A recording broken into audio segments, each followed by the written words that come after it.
કોંગ્રેસના મોટા અને વરિષ્ઠ નેતા કેન્દ્ર સરકારની નિષ્ફળતા સામે અલગ અલગ રાજ્યોમાં પ્રેસ કોન્ફરન્સ કરી રહ્યા છે।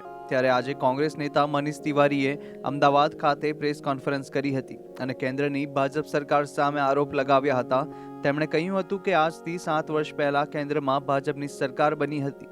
5 મુદ્દા પર સરકારનું મૂલ્યાંકન થતું હોય છે। આજે દેશની આર્થિક સ્થિતિ નાજુક છે। મોંઘવારીએ માજા મૂકી છે।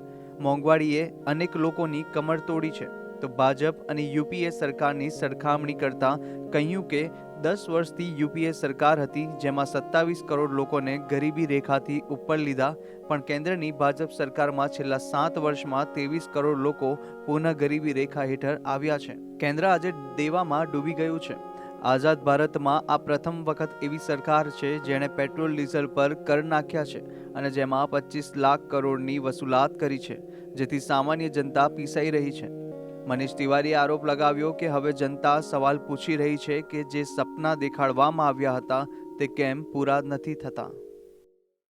पिछले 7.5 वर्ष में ये जो चारों मूलभूत आधार हैं जिन्हें इकोनॉमिक फंडामेंटल्स कहते हैं वो पूरी तरह से ध्वस्त हो गए और उसका सबसे बड़ा परिणाम ये है, उसका सबसे बड़ा उदाहरण ये है, सबूत ये है कि जब 10 साल यूपीए की सरकार थी, जब यूपीए की सरकार थी तो 27 करोड़ लोगों को गरीबी रेखा से हमने ऊपर उठाया था। और ये आंकड़े हमारे नहीं हैं।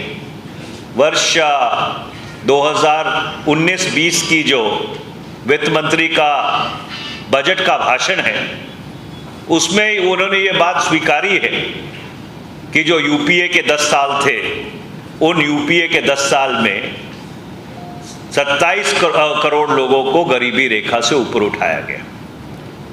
और ये दुर्भाग्यपूर्ण बात है कि पिछले 7.5 वर्ष में उसमें से 23 करोड़ लोग फिर दोबारा से गरीबी रेखा के नीचे चले गए।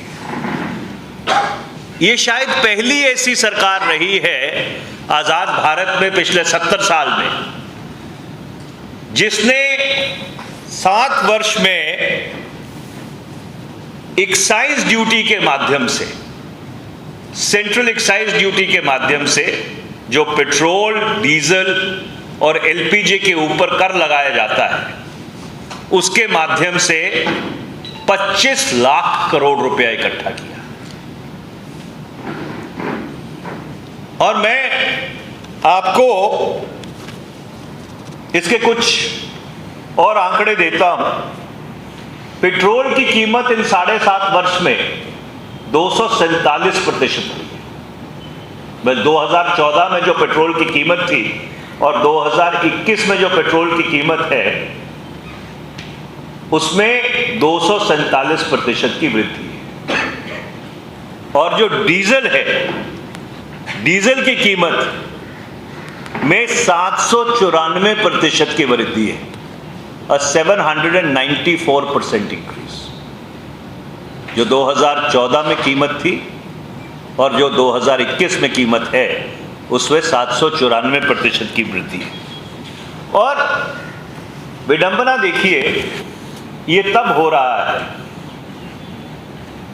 जब उन 10 सालों में जब यूपीए की सरकार थी कच्चे तेल का जो एवरेज कीमत थी वो $100 प्रति बैरल थी और उस समय पेट्रोल 50 रुपए पे बिकता था।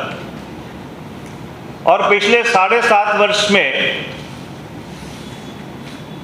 कच्चे तेल की एवरेज जो कीमत है वो $50 रही है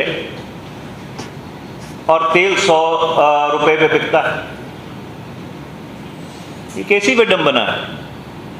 ये कैसा सुशासन है? ये कैसे अच्छे दिन है?